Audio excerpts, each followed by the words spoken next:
pour le Seigneur. Alléluia. Il est bon notre Dieu. Amen, amen. Sans plus tarder, je laisse la place à l'ange de l'église, le pasteur Serge. On acclame pour le Seigneur. Que Dieu te bénisse, que Dieu te bénisse, toi qui es avec nous ce soir. Tu as choisi la bonne part qui ne te sera jamais ôtée. Amen. Nous voulons maintenant écouter la parole de Dieu. Quand l'esprit des prophètes descend, les choses ne sont plus les mêmes.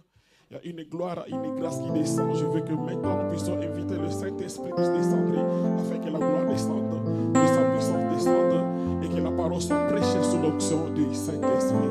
Dispose ton cœur, prépare ton cœur maintenant à recevoir. Ainsi dit l'Éternel. Alléluia. Come on. Merci Jésus.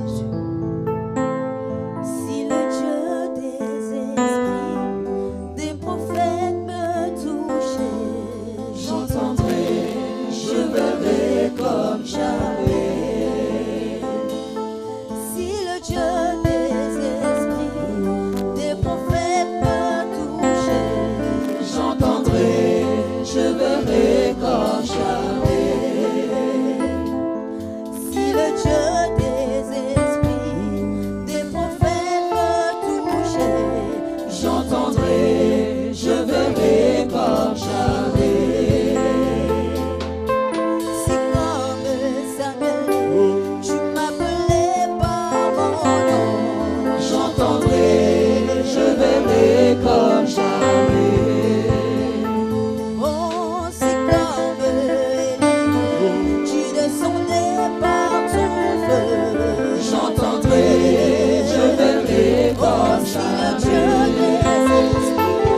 Si le Dieu des esprits, des prophètes me touchait, j'entendrai, je verrai comme jamais. Si le Dieu des esprits, les prophètes me touchaient, j'entendrai, je verrai comme jamais. Si le Dieu des esprits, les prophètes me touchaient, j'entendrai, je verrai comme jamais. Oh, j'entendrai, je verrai comme jamais. J'entendrai, je verrai comme, j'entendrai, je verrai comme jamais. J'entendrai, je verrai comme, j'entendrai, je verrai comme jamais. J'entendrai, je verrai comme, j'entendrai, je verrai comme jamais. J'entendrai, je verrai comme, j'entendrai, je verrai comme jamais. J'entendrai, je verrai comme jamais. J'entendrai, je verrai comme, j'entendrai, je verrai comme, j'entendrai, je verrai comme jamais. Saint-Esprit, touche. Parlez-nous ce soir. Touche-moi,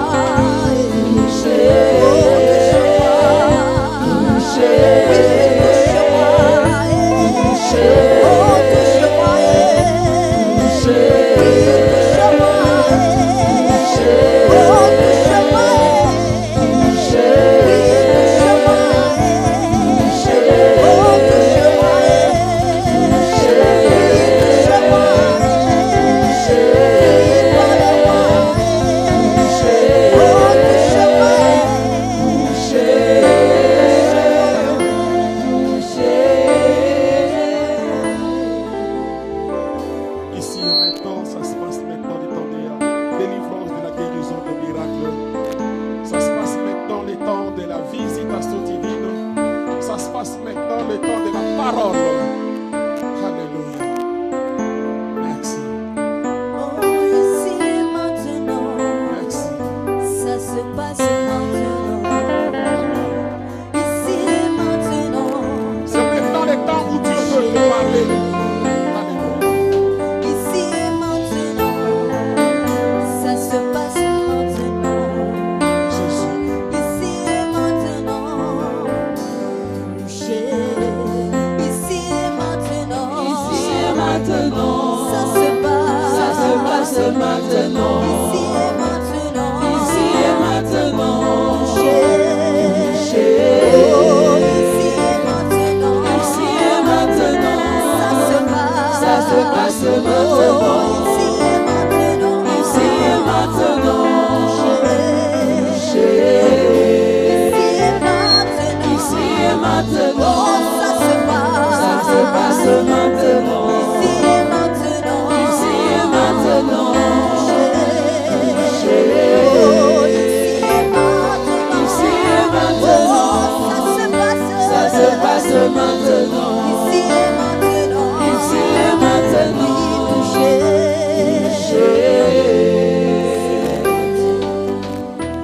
Merci. Là où tu élèves ton pour accueillir l'homme de Dieu. C'est dans tes premiers jours de ce croisade, de ce séminaire. Quand un homme de Dieu arrive quelque part, c'est pour une bénédiction. C'est pour ainsi dire l'Éternel. C'est pour qu'une âme soit sauvée. Voilà pourquoi durant 3 jours, nous avons le réel plaisir d'écouter la parole de Dieu avec un messager de la bonne nouvelle que tu connais très bien. Mais je sais que durant ce week-end, Dieu va nous communiquer au travers de lui. Ainsi dit l'Éternel. Voilà pourquoi on est le premier jour. Prépare ton cœur, dispose-le à écouter la parole. Sans plus tarder, j'invite l'homme de Dieu, le bishop Malou. On acclame très fort le Seigneur. Alléluia. Merci.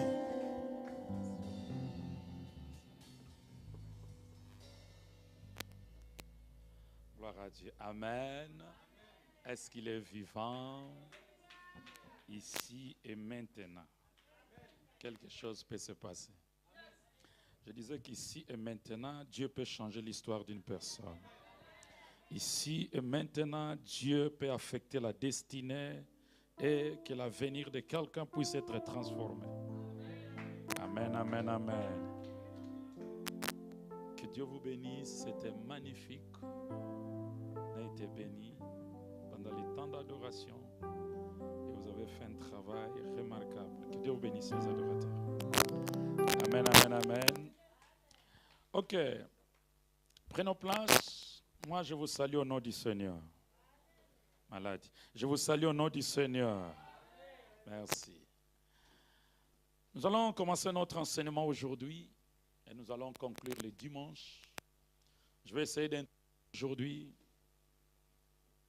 et que tu puisses me comprendre bien demain. Et que le dimanche, tu peux recevoir ce que tu as besoin. Amen. Mes reconnaissances à l'Éternel qui a rendu ce rendez-vous possible. Il est le maître des temps et de toutes les circonstances. Les hommes peuvent fixer des rendez-vous. Si Dieu n'est pas l'auteur, si Dieu ne dispose pas le temps, ça sera compliqué. Amen. Mais il est bon pour nous. Mes remerciements à l'homme de Dieu, l'ange de l'église, le pasteur Serge. Je suis infiniment reconnaissant pour cette encore une fois marque de confiance. Lorsqu'on t'invite, c'est normal.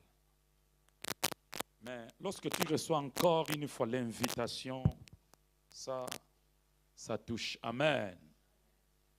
Vraiment l'homme de Dieu, que Dieu te bénisse. Et que Dieu bénisse tous les serviteurs qui sont en train de servir avec l'homme de Dieu ici. Et surtout les adorateurs, que le Seigneur vous soit favorable. Amen, amen, amen. J'ai une 40aine de minutes ou 50aine de minutes. Et ça suffira pour que nous puissions introduire. Et nous allons essayer de développer mieux demain. Notre thème est simple, est connu, est normal. Il n'y a rien de compliqué. Le mystère de la maison de Dieu. Amen. Le mystère de la maison de Dieu. Il n'y a rien de grave à définir dans ce thème. C'est juste de savoir que le mot mystère, ce qui signifie les choses qui sont cachées. Les choses qui ne sont pas révélées. Mystère, c'est quelque chose qui est voilé, qui doit être dévoilé. Amen. Oh, amen. Et la maison de Dieu, c'est là où nous y sommes.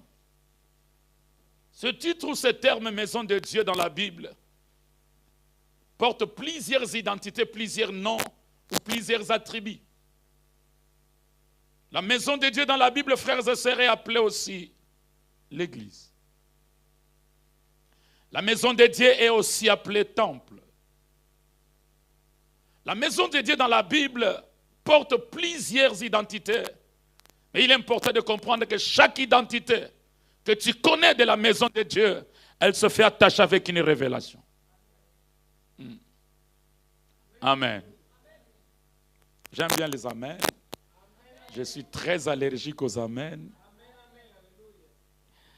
Mais avant que nous puissions aller plus loin, nous allons faire ce qu'on appelle dans la théologie la loi de la première mention. Pour mieux comprendre quelque chose dans la Bible, il est important que tu puisses étudier la chose dès la première place que la chose a été dite. Amen. On appelle ça dans la théologie la loi de la première mention. La chose peut évoluer, les révélations peuvent évoluer de la chose. Mais pour mieux comprendre le contenu, la valeur, il est important, frères et sœurs, de retourner là où la chose a été dite pour la première fois. Donne-moi un bon amen. Nous voulons apprendre sur le mystère, les choses cachées de la maison de Dieu. Mais bibliquement parlant, quand est-ce que ce mot a été prononcé? Qui est la personne? Quel est l'événement qui est tout autour, qui a permis que cet homme puisse dire que c'est lié ici? C'est la maison de Dieu. Pour la première fois, Genèse chapitre 28, que le lecteur nous aide.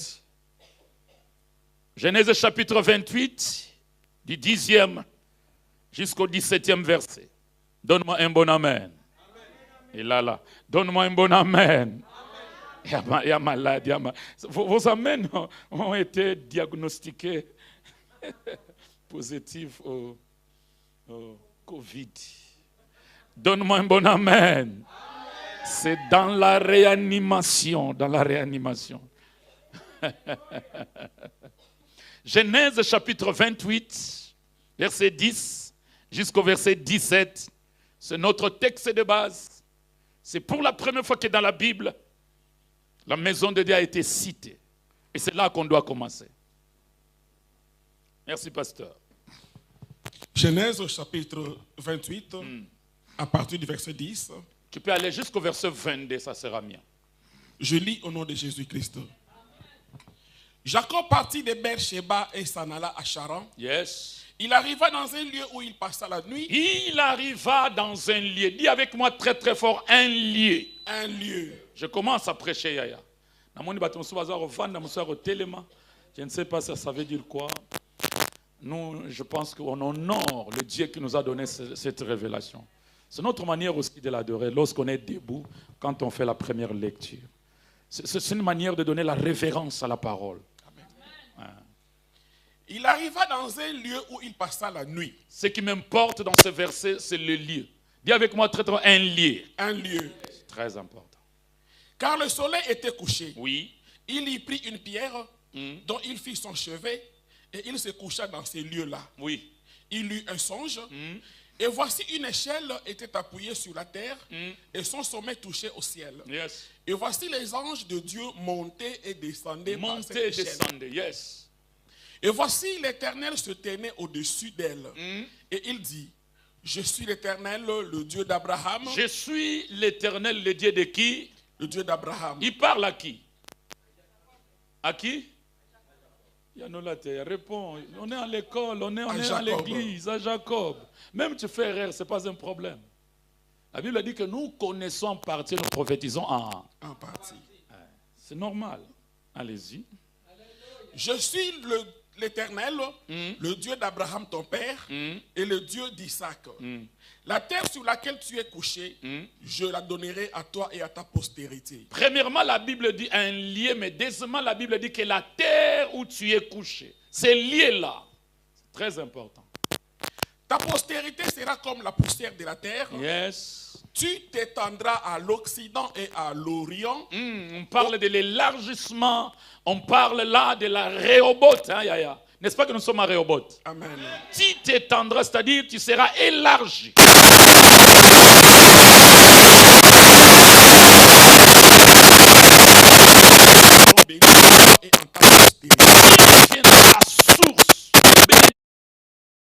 de la terre.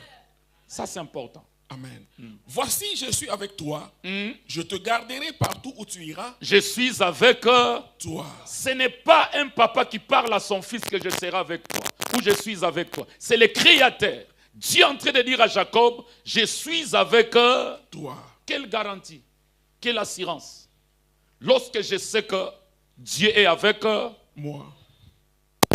Et je te ramènerai dans ce pays, car je ne t'abandonnerai point, que je n'ai exécuté ce que je te dis. Ah, écoutez ceci. Je ne t'abandonnerai point, que je n'ai exécuté. Dieu est en train de jurer. Dieu est en train de promettre. Dieu donne des garanties.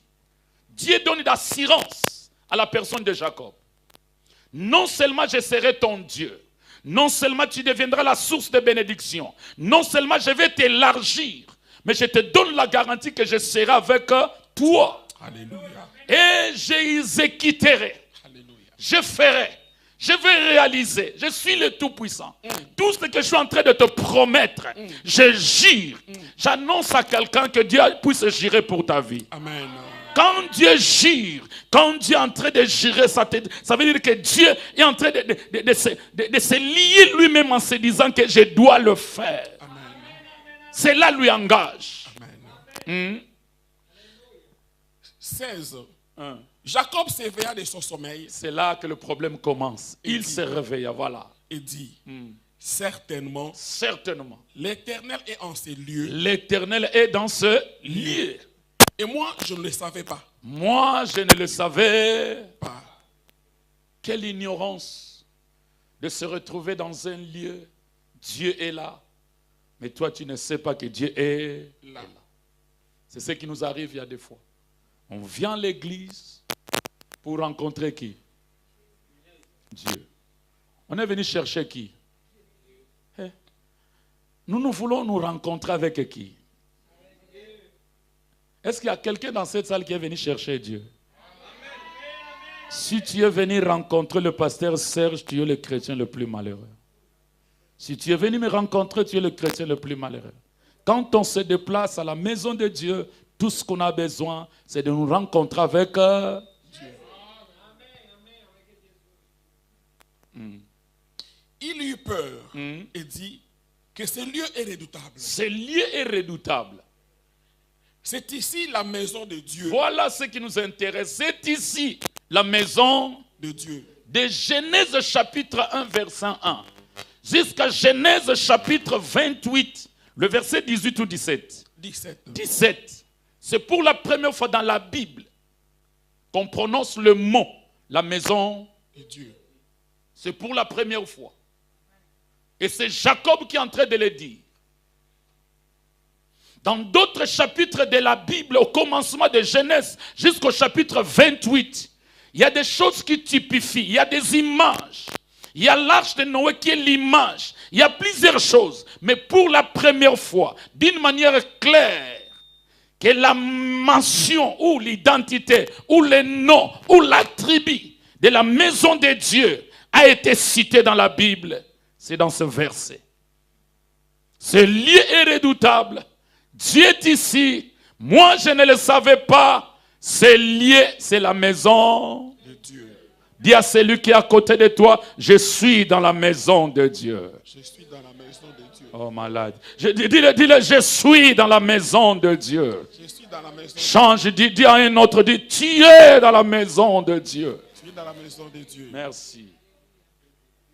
C'est ici la porte des cieux. C'est ici la porte des cieux. Oh, c'est merveilleux. Dis avec moi, c'est ici la porte du ciel. C'est ici la porte du ciel. C'est ici la maison de Dieu. C'est ici la maison de Dieu. Dis à celui qui a ce lieu est redoutable. Ce lieu est redoutable. Non, tu ne le fais pas bien. Dis-le, dis, Dieu est ici. Dieu est ici. Voilà. Et Jacob se leva de bon matin. Il prit la pierre dont il avait fait son chevet. Oui. Il la dressa pour monument et il versa de l'huile sur son sommet. Il donna à ce lieu le nom de Bethel. Mais la ville s'appelait auparavant Luz. Voilà. Jacob fit un vœu en disant, si Dieu est avec moi et me garde pendant ce voyage que je fais, s'il me donne du pain à manger et des habits pour me vêtir, et si je retourne en paix à la maison de mon Père, alors l'Éternel sera mon Dieu. Alors l'Éternel sera mon Dieu. Verset 22. Cette pierre que j'ai dressée pour monument sera la maison de Dieu. Cette pierre que j'ai dressée comme monument, elle sera la maison de Dieu. Et je te donnerai la dîme de tout ce que tu me donneras. Il parle de la dîme. Hein? Amen. C'est qui parle de la dîme? Dieu. C'est Jacob. Jacob. Amen. Jacob. Est-ce que c'est pasteur Serge? Non. Est-ce que c'est le bishop Malou? Non. C'est Jacob. Prenons place. Suivez-moi très bien, je vais y aller mollo mollo calmement. Notre objectif pendant ces 3 jours, c'est d'éclairer un enfant de Dieu, c'est d'amener à la connaissance de chacun de nous la vraie valeur de la maison de Dieu. Amen. Nous voulons redéfinir, nous voulons amener quelqu'un à la connaissance exacte de l'importance de la valeur de la maison de Dieu. Amen. Parce que, pasteur, sœur, ce que je sais, chaque domaine de la vie, la compréhension que tu as de la chose, c'est ce que qui peut te permettre de vivre le résultat de la chose. C'est-à-dire, la définition que tu as de la maison de Dieu, c'est ce qui va déterminer qu'est-ce que tu peux avoir dans la maison de Dieu, qu'est-ce que tu peux faire et qu'est-ce que tu ne peux pas faire. Je change. La compréhension que tu as de la maison de Dieu, c'est ce qui va déterminer ton engagement, ta manière de la servir, ta manière, c'est-à-dire tu dois honorer et respecter ce lieu par rapport à la définition que tu as. Donne-moi un bon amen. Et pendant ces 3 jours, nous allons redéfinir, amener la compréhension de chacun de nous, selon la révélation des Écritures, qu'est-ce qu'est réellement la maison de Dieu. Donne-moi un bon amen. Mais l'histoire ici nous parle d'un homme qui s'appelle Jacob. Dis avec moi très très fort Jacob. Le mot Jacob, c'est ce qui signifie l'exusurpateur, le voleur, l'escroc, ou peu importe le nom que tu peux le donner. Trompeur, voilà, voleur.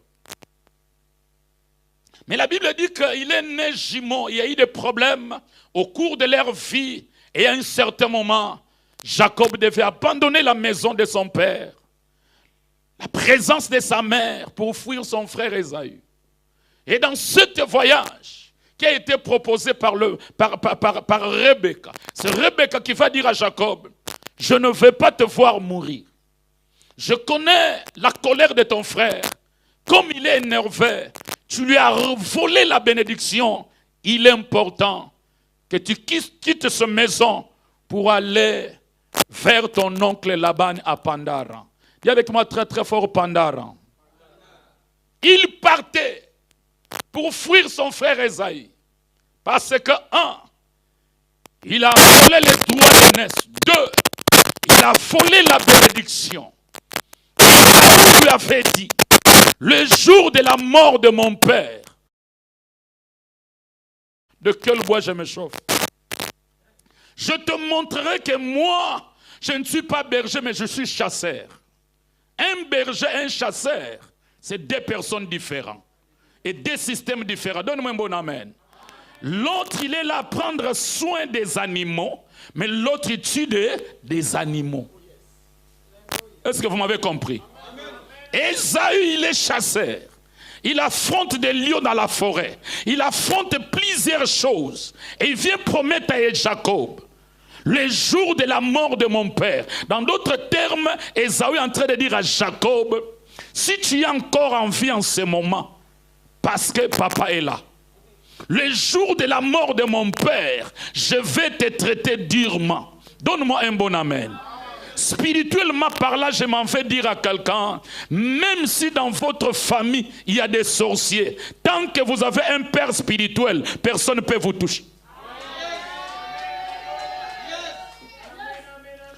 Tant Tant que vous êtes sur le parasoleil du Père spirituel, vous êtes protégés. Oh my God. Je disais à quelqu'un, tant que tu es sous l'alliance, sous la couverture du Père spirituel, il n'y a rien qui peut te toucher. Tu seras préservé, tu seras protégé, parce qu'il y a un Père spirituel qui prend soin de ta vie. C'est pourquoi être pasteur, ce n'est pas un titre de spectacle, mais c'est une responsabilité. Et on veille sur les âmes. On prend soin des âmes. Donne-moi un bon amen. Mais ce n'est pas mon message. La Bible dit ceci.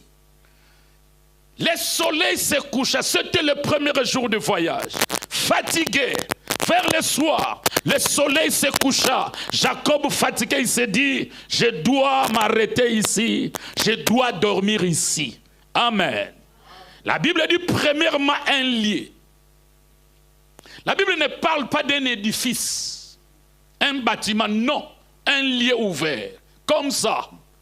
Il n'y avait pas de rideaux, il n'y a pas de décoration, il n'y a rien de spécial. Ce n'est pas une maison, non, c'est un lieu ouvert. C'est comme à l'extérieur. Jacob dit, je vais passer la nuit ici. Mais il fait quelque chose que j'aime beaucoup.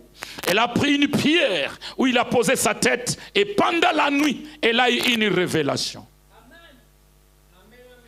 Dans la vision que Jacob voit, la première des choses, elle a vu les cieux. Deuxième chose,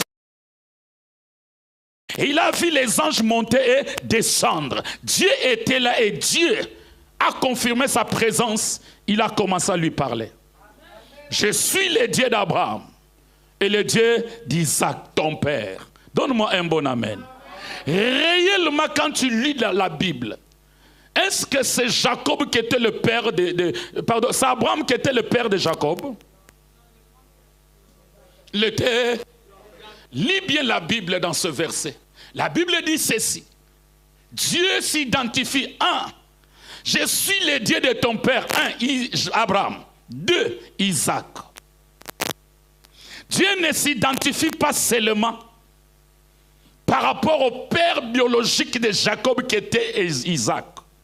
Mais Dieu s'identifie aussi par rapport à la lignée, en se disant que Jacob, moi, je suis le Dieu de ton père. Ton premier père, c'est Abraham. Et ton deuxième père, c'est Isaac. Dieu est en train de dire à Jacob, tu as 2 pères. Si l'autre, il est grand-père, mais il est important de comprendre que l'alliance de Dieu dans la vie d'Abraham joue sous un rôle important dans la vie d'Isaac. Donne-moi un bon amen. Écoutez ceci. Dieu est en train de dire à Jacob, je suis le Dieu d'Abraham, ton père. Et pourtant, il devait dire que je suis le Dieu d'Abraham, ton grand.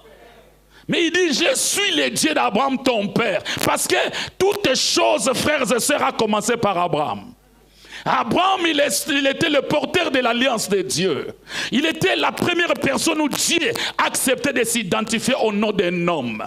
Laisse-moi dire à quelqu'un, ce n'est pas seulement celui qui t'a baptisé qui est ton père spirituel. Mais celui qui est devenu aussi ton encadreur, il est ton père spirituel. Mais le conseil à quelqu'un, je vais dire à quelqu'un, reste sous le soleil, sous le parasoleil d'un père spirituel. Pourquoi je dis cela? Il y a des batailles que tu peux vaincre tout seul. Mais il y a des batailles que tu as besoin de la main de quelqu'un d'autre. Et c'est quelqu'un d'autre, c'est ton père spirituel. Donne-moi un bon amen. La Bible dit, pendant que cet homme voyait ces choses, Dieu lui parle. Et lorsqu'il se réveille, c'est là que les choses ont commencé. Il dit, ah, ce lieu est redoutable. Amen. Ça ne me dérange pas. Mais qu'est-ce qui fait de ce lieu que Jacob a vu des choses, que ce lieu est redoutable? C'est par rapport à la vision qu'elle avait vue pendant la nuit. Les événements que Jacob avait vus l'amènent à dire que ce lieu est redoutable. Donne-moi un bon amen. Je peux même commencer par là pour dire à quelqu'un, la maison de Dieu, c'est un lieu redoutable. Mais ce qui fait de ces maisons un lieu redoutable, ce n'est pas la peinture, ce n'est pas le faux plafond, ce n'est pas la lumière, ce n'est pas la décoration, mais ce qui fait de ces lieux un lieu redoutable, c'est la présence de Dieu. Donne-moi un bon amen. Si Dieu n'est pas là, cette maison peut être comme notre appartement. Mais ce qui fait de ces maisons différentes de nos appartements, c'est parce qu'ici, il y a la gloire de Dieu. Il y a la présence de Dieu. C'est ce qui a poussé que Jacob puisse dire, premièrement, ce lieu est redoutable. Donne-moi un bon amen. Donc, je m'en vais dire à quelqu'un que là où Dieu est présent, ce lieu est redoutable. J'ai dit, dans la vie d'une personne qui porte Dieu en lui, cette personne devient redoutable. Je disais que dans la vie d'un couple, ce couple porte la présence de Dieu, ce couple devient redoutable.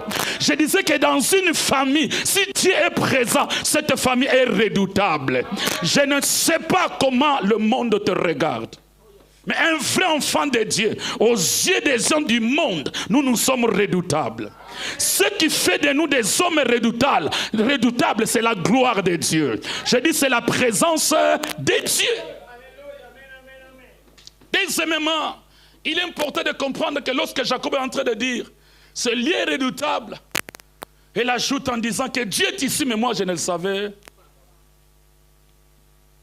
Mais il dit, ce lieu, c'est la maison de Dieu. C'est là qu'on va commencer. Donne-moi un bon amen. Pasteur Serge, elle applique les phrases en disant que la maison de Dieu. Mais c'est ouvert. C'est à l'extérieur. Ce n'est pas un bâtiment. Donne-moi un bon amen. Il n'y a pas de décoration, il n'y a pas l'immeuble ICC. C'est quoi ICC? ICC. Oui, c'est ça. C'est-à-dire, il n'y a rien de spécial dans ce lieu.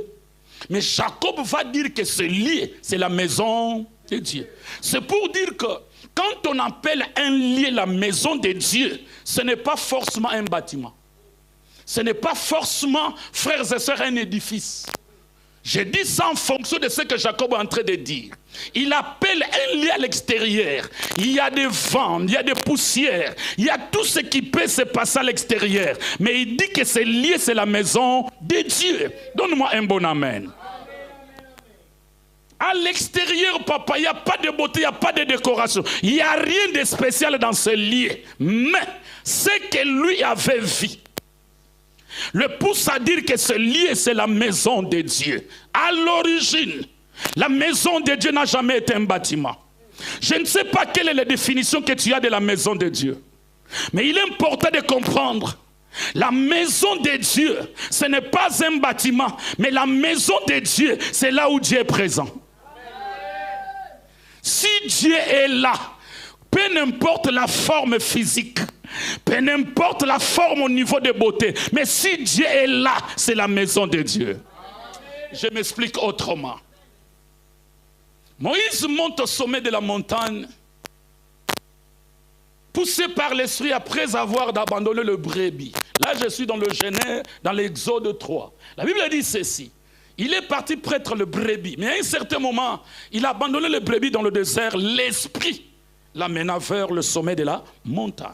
Quand il arrive au sommet de la montagne, Moïse va voir un buisson ardent qui est en train de prendre feu. Il dit, quelle est cette vision redoutable? Comment c'est possible quand le feu prend un arbre, l'arbre doit être consumé? Mais ce que je vois, il y a le feu sur l'arbre, mais l'arbre ne se consume pas.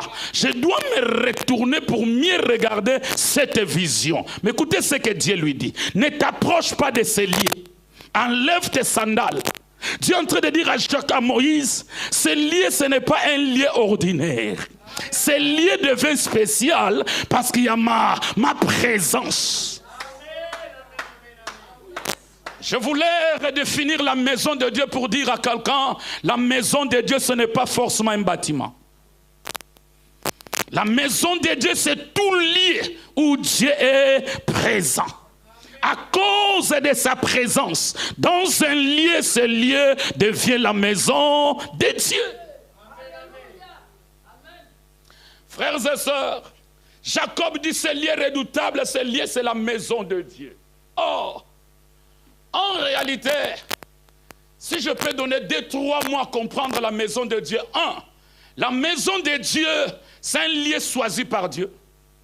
2, c'est un lieu que Dieu oint. 3, l'objectif de ce lieu que Dieu a choisi. C'est le lieu que Dieu a oint. L'objectif, c'est de Dieu de rencontrer avec son peuple. Donne-moi un bon amen.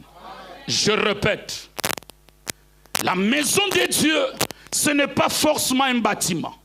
Ça peut être un bâtiment, ça peut être un lieu ouvert, mais tout lieu où Dieu est présent, ce lieu devient la maison. Deuxièmement, il est important de comprendre que lorsque Jacob est en train de dire que ce lieu, c'est la maison de Dieu, c'est parce que les événements, Dieu choisit les lieux et il oint ce lieu. À cause de l'onction, à cause de sa présence, ce lieu devient la maison de Dieu. Donne-moi un bon amen. Mais ce qui est important à comprendre, c'est de savoir que tout lieu, comme je viens de le dire, ça tu dois la garder. Tout lieu où Dieu est présent, ce lieu devient spécial. Ce lieu devient redoutable. Donne-moi un bon amen. Dieu choisit un lieu pour rencontrer son peuple. C'est comme Jérusalem. C'est Dieu qui a choisi Jérusalem comme une ville que les peuples viendront d'ailleurs pour venir adorer Dieu. C'est un lieu choisi. Le buisson ardent, c'est un lieu que Dieu avait choisi pour qu'il puisse rencontrer qui? Moïse. Non seulement il a choisi ce lieu, mais il a aussi oint ce lieu. C'est comme ce lieu ici que nous sommes en train d'appeler auparavant Lige. Là où Jacob rencontre Dieu, c'est Dieu qui a choisi ce lieu. Donne-moi un bon amen. Et c'est Dieu qui a oint ce lieu pour permettre que Jacob puisse le rencontrer. Donc, la maison de Dieu, c'est un lieu de rencontre. Malade. J'ai dit la maison de Dieu, c'est un lieu de... Mais le problème des rencontres est de savoir que nous, on ne vient pas dans la maison de Dieu pour rencontrer un homme. Mais on vient dans la maison de Dieu pour rencontrer Dieu. Il y a des rencontres qui nous ont déçus dans la vie. Il y a des rencontres qu'on oublie, qu'on fait des efforts en disant que pourquoi ce jour-là, Dieu a permis que je puisse rencontrer la personne. Mais il y a des rencontres qui nous ont transformés. Mais la bonne nouvelle ce soir, tu ne viens pas ici pour rencontrer un homme, mais tu viens ici pour rencontrer Dieu. Oh, quand on rencontre Dieu, notre histoire change. Quand on rencontre Dieu, notre histoire est au point d'être transformée. J'annonce à quelqu'un que la maison de Dieu, c'est un lieu de rencontre. On ne vient pas rencontrer quelqu'un qui va nous rabaisser, mais on vient rencontrer quelqu'un qui va nous élever. On ne vient pas rencontrer quelqu'un qui va nous critiquer, mais on vient rencontrer quelqu'un qui n'a pas besoin de nos erreurs, mais il voit le projet qu'il a formé sur nous. Donne-moi un bon amen, je prêche. Dis à celui qui est à côté de toi, la maison de Dieu, moi je vais rencontrer Dieu. C'est que j'aime de Dieu que je prêche. À chaque fois que Dieu veut bénir quelqu'un, à chaque fois que Dieu a un projet sur quelqu'un, à chaque fois que Dieu veut réaliser quelque chose, Dieu fixe toujours un lieu de rencontre. Je disais qu'à chaque fois que Dieu veut visiter une nation, Dieu veut rencontrer une tribu, Dieu veut changer l'histoire d'une personne, Dieu choisit toujours un lieu de rencontre. Et pour nous, les enfants de Dieu, le meilleur lieu que Dieu a choisi pour que nous puissions les rencontrer, c'est dans sa maison. J'annonce à quelqu'un, quand tu viendras prochainement dans ce lieu, c'est pour rencontrer le Créateur. Et quand tu le rencontres, la restauration n'est pas loin. La réparation n'est pas loin. Le miracle n'est pas encore loin. J'annonce à quelqu'un, nous sommes au lieu des rencontres. Pas quelqu'un qui va voir mes défauts. Je ne suis pas rencontré quelqu'un qui va me dire qu'attends ou quoi. Non, je suis venu rencontrer celui qui me connaît mieux. Même si je n'arrive pas mieux de l'expliquer mes situations, lui me connaît mieux. Mais à chaque rencontre, il y a toujours les identités qui changent. À chaque rencontre, il y a toujours une autre dimension qui vient dans notre vie. À chaque rencontre, nous arrivons d'avoir la révélation de ce qu'il est et de ce que nous sommes. Quand on rencontre Dieu, Dieu ne se révèle pas seulement ce qu'il est. Mais quand on le rencontre, nous aussi on arrive de savoir, d'avoir la révélation de ce que nous sommes. J'annonce à quelqu'un la saison de rencontre. Ici à Rehoboth, on vient rencontrer Dieu. Donc, si je viens à l'église pour rencontrer Dieu, l'objectif c'est Dieu. Amen. Peu importe ce que les hommes me diront. Peu importe les critiques, je vais zapper ça. Parce que moi, je ne viens pas pour un homme. Mais je viens me rencontrer je viens pour me rencontrer avec Dieu. Est-ce que quelqu'un m'a compris? Il nous arrive d'abandonner la maison de Dieu parce qu'on ne sait pas réellement quelle est la personne qu'on vient rencontrer.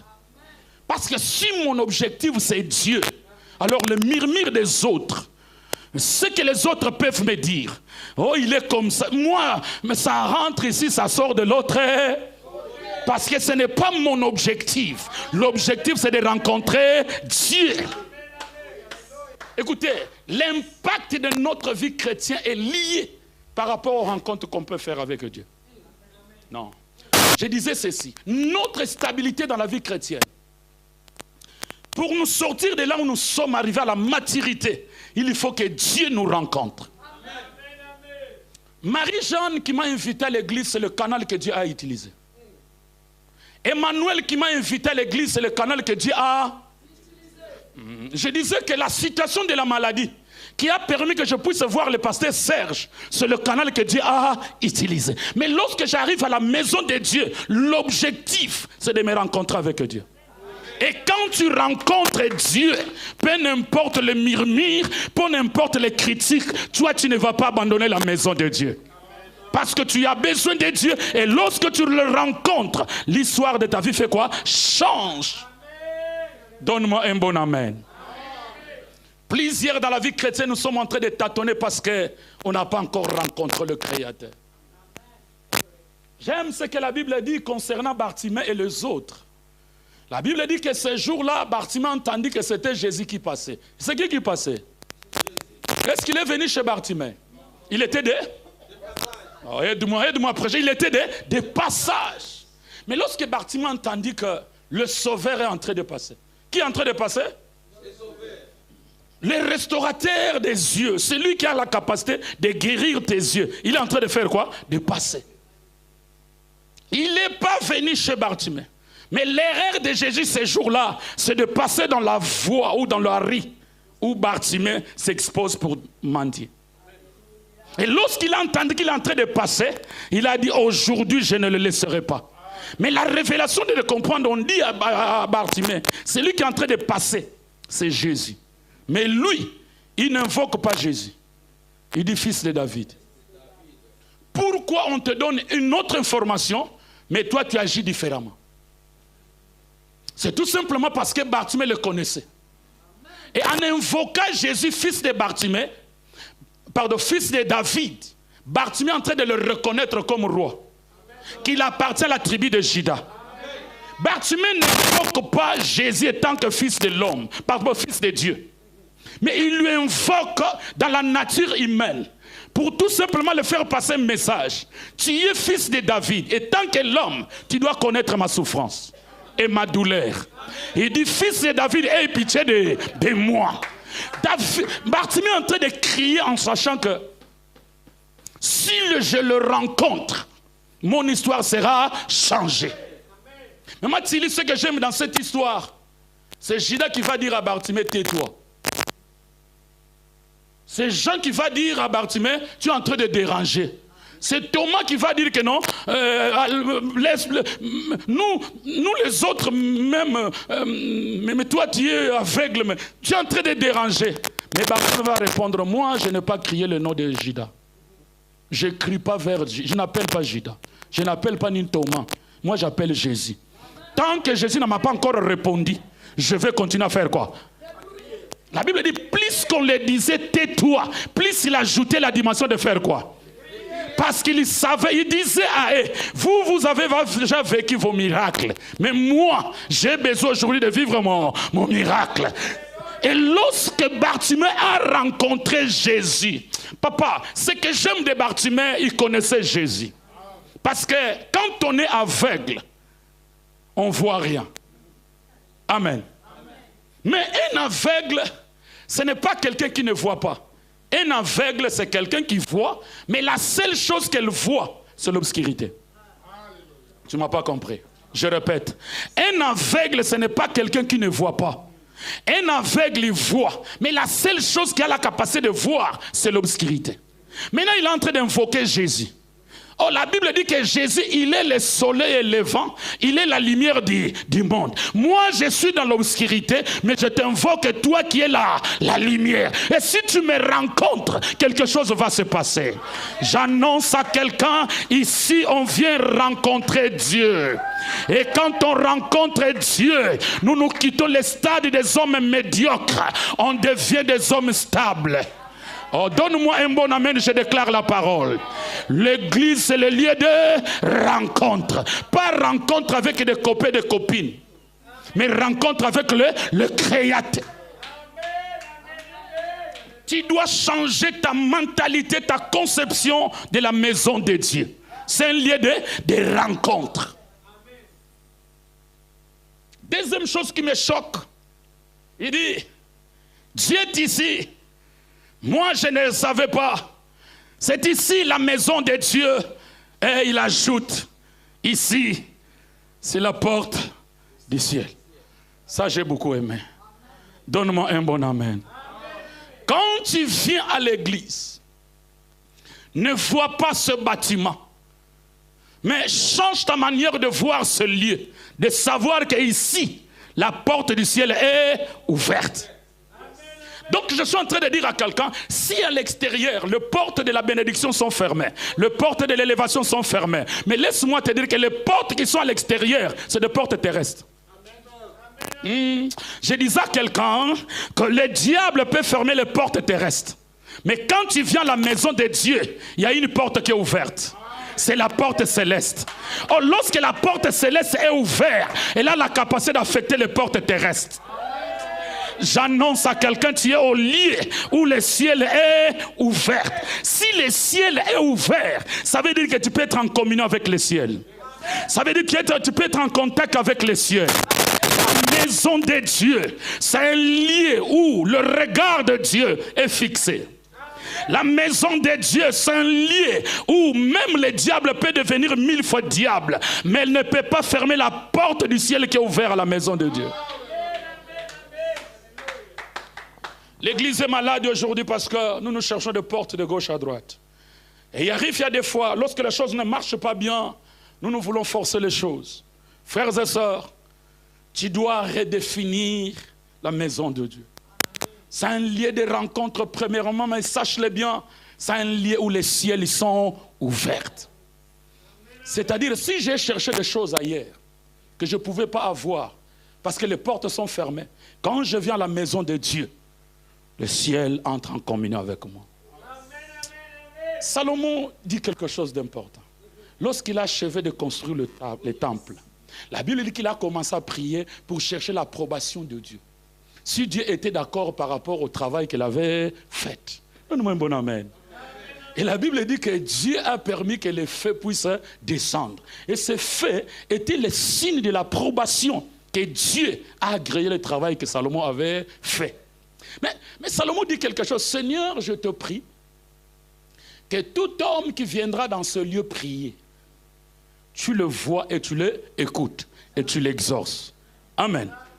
Salomon ajoute quelque chose. Même ceux qui vont prier de loin, en regardant ces lieux, il parle du temple Yahya. Même ceux qui vont prier de loin, en regardant le temple, écoute leur prière. Maintenant, ce qui me choque, c'est la prière de Daniel. On dit à Daniel, pendant 3 jours, personne ne peut adresser de prière à quelqu'un d'autre, mais vous tous, vous allez que prier Dieu, prier le roi. Le roi élevait une statue. Mais la Bible dit que Daniel n'a pas pu arrêter. Ça, ce n'est pas un problème. Il priait 3 fois par jour. Ça aussi, ce n'est pas un problème. La Bible dit qu'à chaque fois que Daniel priait, il ouvrait les fenêtres en regardant vers l'Orient. Or, vers l'Orient, c'est là où se retrouvait le temple de Salomon. Écoutez, il y a des lieux que toi, tu ne peux pas forcer. Parce que le ciel est déjà... Pourquoi Jacob avait la facilité de vivre ce qu'il a vécu dans ce lieu? Tout simplement parce que la pierre que Jacob a mis sa tête, quand tu checkes bien les Écritures, quand tu peux faire le check-up de la Bible, tu arriveras à comprendre que la même pierre, c'est une pierre qu'Abraham avait déjà utilisée en faisant l'autel. Jacob n'avait pas payé un prix parce qu'il était déjà dans un lieu où le ciel était déjà ouvert. Pourquoi je dis cela? Parce que la Bible dit, dans la vision de Jacob, elle a vu le ciel ouvert. Ça, c'est normal. 2, il a vu le ciel qui a commencé du bas jusqu'au... Ça, c'est normal. Mais ce qui me dépasse, il a vu les anges. Ah, oyez bien. Les anges qui faisaient quoi? Qui descendaient. Normalement, les anges devaient faire quoi? Descendre. Et faire quoi? Et monter. Mais ici, la Bible ne dit pas que les anges sont descendus. Non. La Bible dit que les anges montaient et... Donc, en arrivant à ce lieu, Jacob avait déjà trouvé les anges. Vous êtes d'accord avec moi? En arrivant dans ce lieu, Jacob avait déjà trouvé les anges. Et dans ce lieu, le ciel était déjà ouvert. Donne-moi un bon amen. Donc, je m'en vais dire à quelqu'un, la maison de Dieu, non seulement il y a la présence de Dieu, il y a aussi la présence des anges. Oh. Je disais que dans la maison de Dieu, il y a aussi la présence des anges. Parce que c'est un lieu où le ciel est déjà ouvert. Maintenant, la révélation, c'est de savoir, Jacob a vécu cette expérience une fois. Mais le souhait de Dieu est que chaque enfant de Dieu puisse vivre d'une manière permanente, au quotidien, cette expérience de ciel ouvert.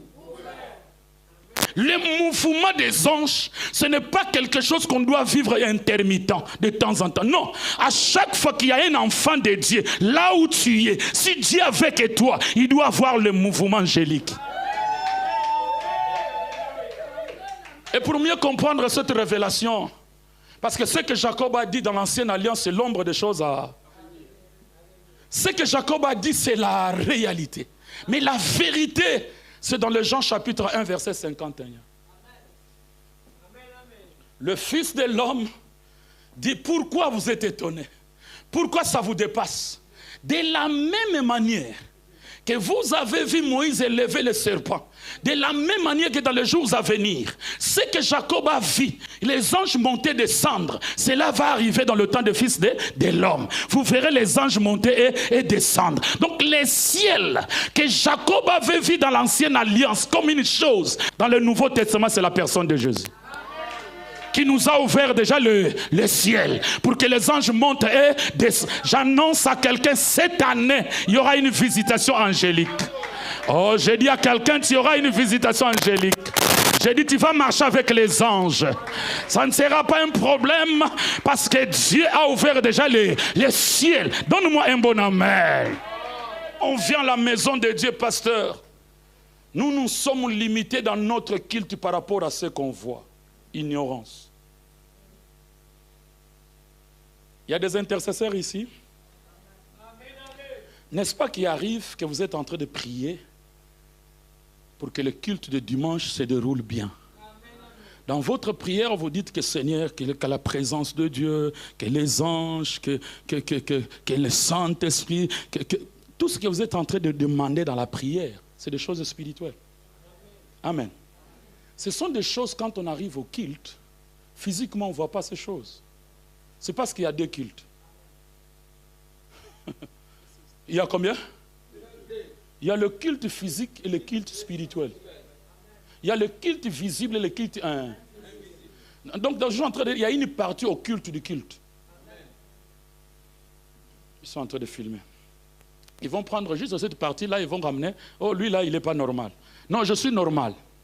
Parce que il y a des choses qui se passent dans le culte lorsque quelqu'un est guéri.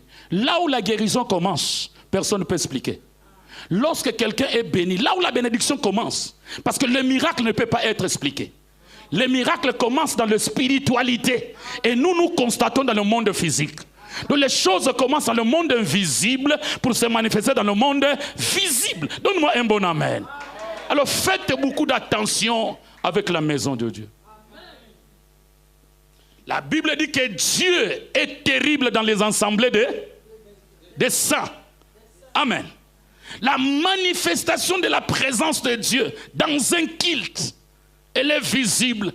Parce que Dieu, c'est le propriétaire de l'église, parce que Dieu est toujours présent à l'église. Donne-moi un bon amen.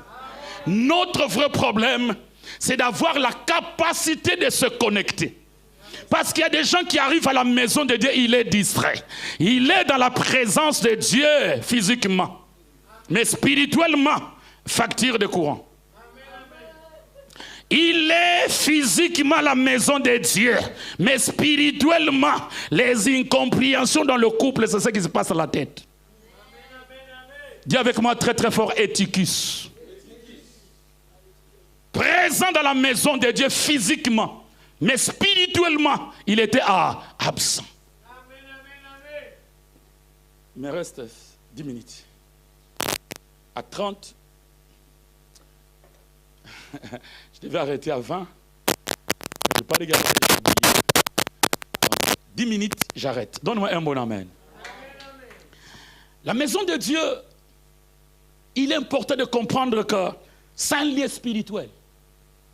Les choses qui se passent dans la maison de Dieu, si nous ne sommes pas sensibles, si nous ne sommes pas connectés, c'est possible de faire 30 jours à la maison de Dieu et de ne pas comprendre ce qui se passe. Et celui qui nous enseigne ça, c'est Jacob lui-même. Il dit, Dieu est ici, mais moi je ne le savais pas. Qu'est-ce qui fait d'un Jacob qui voit des choses mystiques, mais il n'arrive pas à comprendre que Dieu était déjà là? Donne-moi un bon amen. Plusieurs nous sommes comme Jacob. Présents dans la maison de Dieu physiquement, mais non connectés au monde spirituel. Et cela nous dépasse. C'est ce qui fait qu'à l'église, quand tu vois quelqu'un parler en langue, saisi par le Saint-Esprit, ceux qui n'ont jamais vécu cette expérience sont en train de regarder. Est-ce que c'est vrai ou c'est faux? Amen. C'est tout simplement parce que c'est impossible de vivre la visitation de Dieu si tu n'es pas capable de développer ta capacité d'être connecté. Tu peux faire 10 ans dans la vie chrétienne, tu viens, tu retournes. Quand toi, tu n'es pas connecté, les choses spirituelles vont te dépasser. C'est ce qui fait que ça fait longtemps que tu cherches Dieu. Mais il y a des fois, Dieu est déjà là. Dieu se manifeste. Mais tu es limité dans la chair pour se connecter à la présence de qui? De Dieu. Je suis venu dire à quelqu'un, non seulement ce lieu, c'est la porte du ciel, mais la vie, les ciels. Donne-moi amen. Dis avec moi très très fort les ciels. Nous révèle la personne de Jésus, mais 2-3 révélations importantes à savoir. 1, le ciel c'est quelque chose qui est dimensionnel. Amen. Elle nous permet de quitter le bas vers le haut. Amen. Oh, le ciel est toujours dimensionnel. Vous êtes d'accord avec moi? Je suis ici dans le même niveau avec vous. Mais quand je fais ça, est-ce que nous sommes dans le même niveau? La dimension fait quoi? Mais là, nous sommes dans le même niveau, même dimension. Amen. Mais quand je fais ça, moi, je me décale de vous. C'est-à-dire, moi, je change de... Mais si je fais encore ça, je change encore de quoi? Et ce que je suis en train de monter, on appelle ça quoi? Escalier. Hein? C'est le ciel, c'est la même chose. C'est quelque chose qui est dimensionnel. Donc, dans la maison de Dieu, il est important de comprendre, nous tous ne sommes pas pareils. On écoute le même prédicateur, le même message, mais la dimension de la compréhension est toujours différente. Ah. Je disais encore à quelqu'un que si le ciel est dimensionnel, il est important que le souhait de Dieu pour chaque enfant de Dieu, que nous puissions quitter le stade d'être en bas et de faire quoi? De monter. Il y a de certaines choses sont grandes parce que tu es encore en bas. Que je sache, quand on monte dans l'avion, mais quand on était en bas, on voit ces immeubles comme celle-ci, ICC. Hein? Une grande immeuble, parce que je suis en bas. Et là, je suis même à l'intérieur, on ne me voit pas. Mais si je monte dans l'avion, plus je monte, cet immeuble commence à... Ça veut dire que quand on monte dans la présence de Dieu, les choses qui nous font plaire, les choses que nous voyons qui sont grandes, quand on monte avec Dieu, ces choses sont petites. Donne-moi un bon amen, je prêche. Il y a des choses qui nous font plaire. Il y a des choses, frères et sœurs, parce que nous voyons la grandeur des choses. Parce que nous ne sommes pas capables de rentrer dans la grandeur de notre Dieu. Laisse-moi dire à quelqu'un, nous prions un Dieu grand. Oh, j'ai dit dans la maison de Dieu, nous avons un Dieu.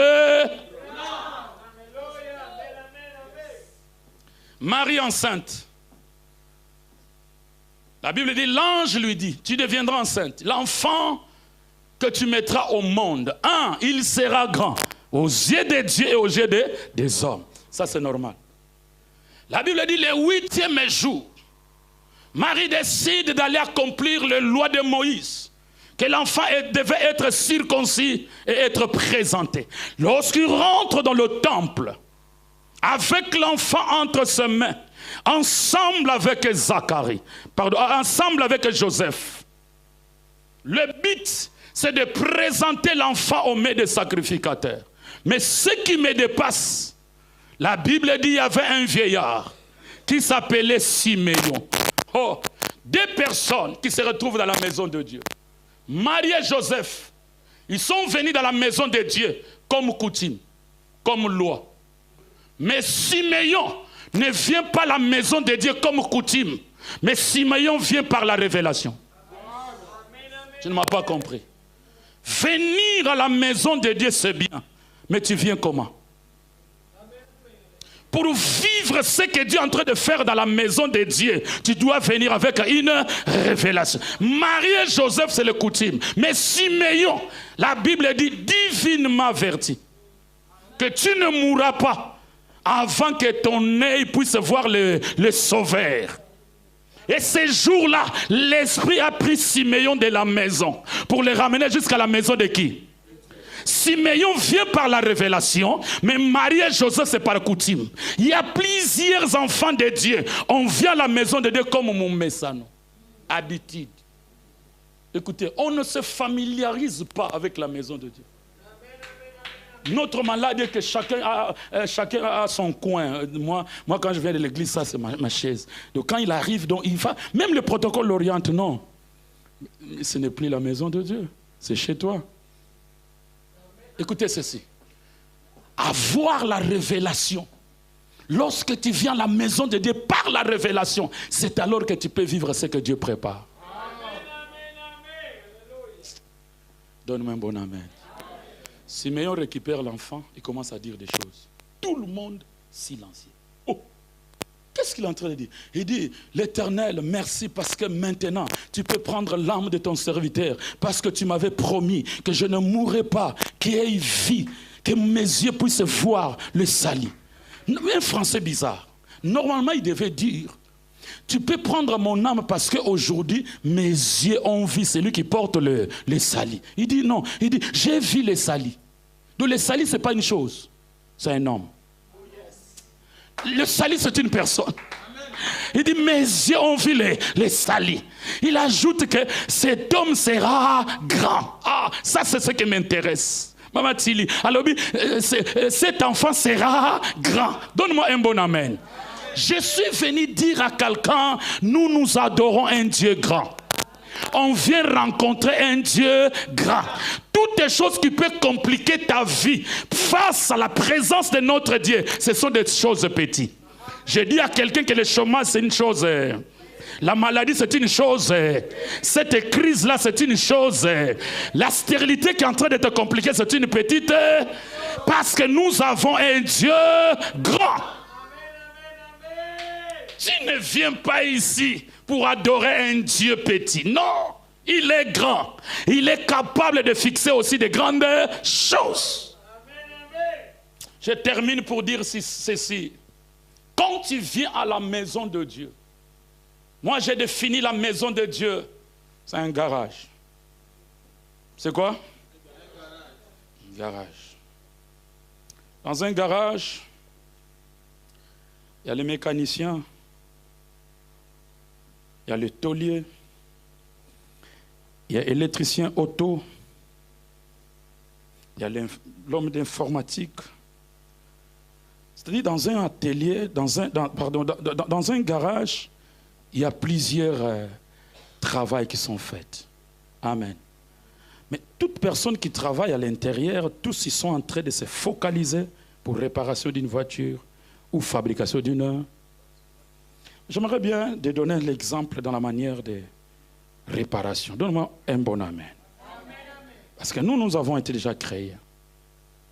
On a vécu des choses dans le monde. Mais il y a des choses qui nous ont abîmés. Il y a eu des accidents. Amen. Tu as perdu quelqu'un d'important, c'est un accident de vie. Tu as perdu le fiancé, c'est un accident de la vie. Tu viens de perdre ton travail, c'est un accident de la vie.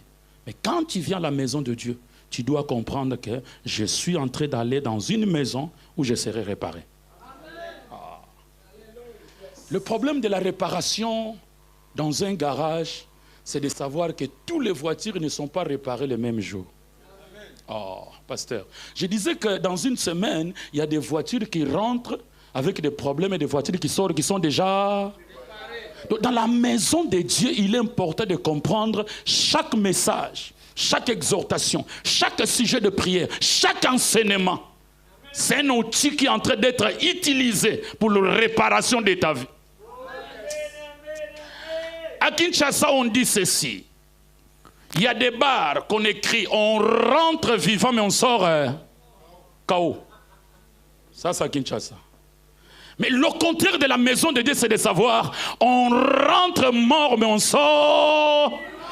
Un garagiste n'accepte pas de permettre une voiture de rentrer s'il n'est pas capable de savoir que je peux la réparer. Vrai ou faux? Mais ce que j'aime, là où le garagiste peut échouer, Jésus ne peut pas échouer. Tu es venu avec un cœur brisé, Dieu ici va réparer ton cœur. Tu es venu ici avec un problème de trompe. Laisse-moi te dire que chaque exhortation de cet homme, c'est un marteau pour la réparation de ta vie. Dis à celui qui est à côté de toi, je suis dans la maison de réparation. Dis-le, je suis dans la maison de réparation. Ah, que tu veilles ou pas cette année, toi tu seras réparé. Je te propose 365 jours. Ce sont 65 jours de réparation. Ceux qui sont sortis hier, c'est leur tour. Ceux qui vont sortir aujourd'hui, c'est leur tour. Ceux qui vont sortir demain, c'est leur. À chacun son... Aïe, aïe, aïe, donne-moi un bon amen et je prêche. Je suis venu dire à quelqu'un, tant que tu es présent, ceux qui t'ont ensorcelé, ils vont être surpris. Donne-moi un bon amen. Dans la maison de Dieu, je ne vois pas quels sont les dégâts de ta vie.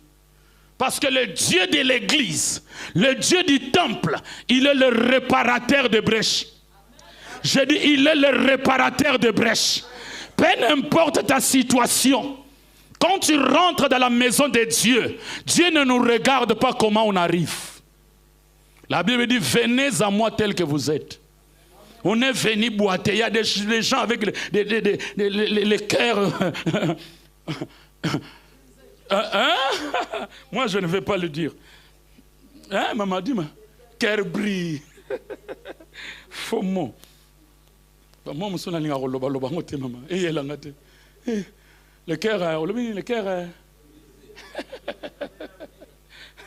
Surtout les jeunes filles d'aujourd'hui, les jeunes garçons d'aujourd'hui. Il n'a que 16 ans. Mais 4 fois déjà, le cœur a été. Maman, donne-moi un bon amen. 20-18 mais combien de fois le cœur a été? Mais laisse-moi te dire, peu importe la situation, la gravité, le Dieu de la maison de Dieu, il est capable de réparer. J'annonce à quelqu'un, tu es dans la saison de réparation. Je dis à quelqu'un, tu es dans l'atelier de la réparation. Chaque marteau, chaque clé 12 ou chaque clé 10, je dis, c'est un problème de batterie. Ici, les batteries vont être rechargées.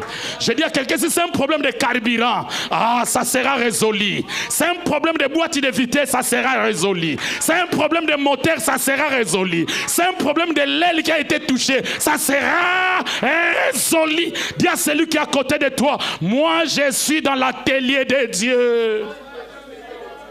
C'est ça la maison de Dieu. Donne-moi un bon amen. Donne-moi un bon amen. Je vais m'arrêter là pour l'obio qui matin. Je vais m'arrêter là. Je vais m'arrêter là pour aujourd'hui. Amen, amen, amen.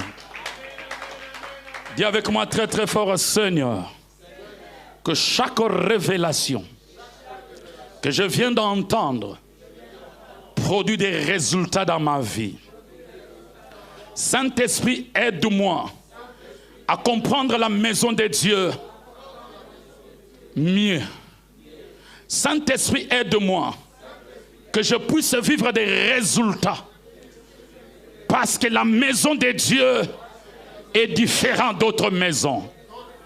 Que ta présence opère. Que ta présence guérit. Que ta présence répare. Que ta présence restaure. Au nom de...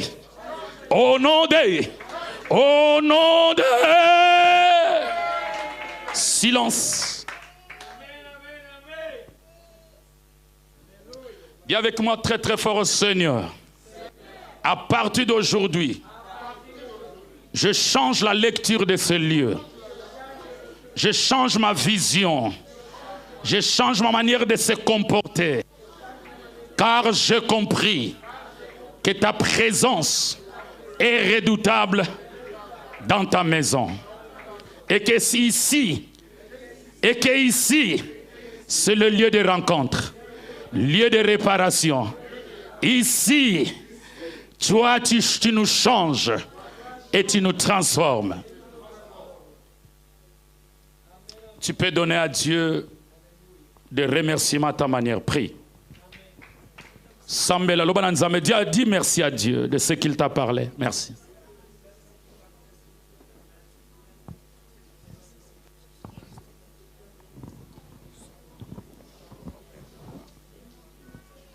Merci Jésus. Merci pour ta révélation ce soir. Merci pour le message de ce soir, mon Dieu. Merci Père des gloires, tu nous as parlé. Nous avons entendu ainsi dit l'Éternel. Oui, ta maison est redoutable. Oui, ta maison est puissante. Oui, c'est en ces lieux que nous te rencontrons. Oui, nous, on ne le savait pas, mais tu es là. Merci pour la présence des anges. Merci mon Dieu, merci mon roi. Bénis ce message. Bénis ta parole. Dans le nom puissant de Jésus-Christ. Que cette parole soit gravée dans nos cœurs afin que nous puissions le vivre et le mettre en pratique. Saint-Esprit, continue à nous parler et à nous révéler c'est quoi ta maison. Merci Père des gloires, tu es en ces lieux. Béni soit ton nom. Dans le nom puissant de Jésus, nous avons ainsi prié. Nous disons Amen. Que Dieu te bénisse. Acclame très fort le Seigneur.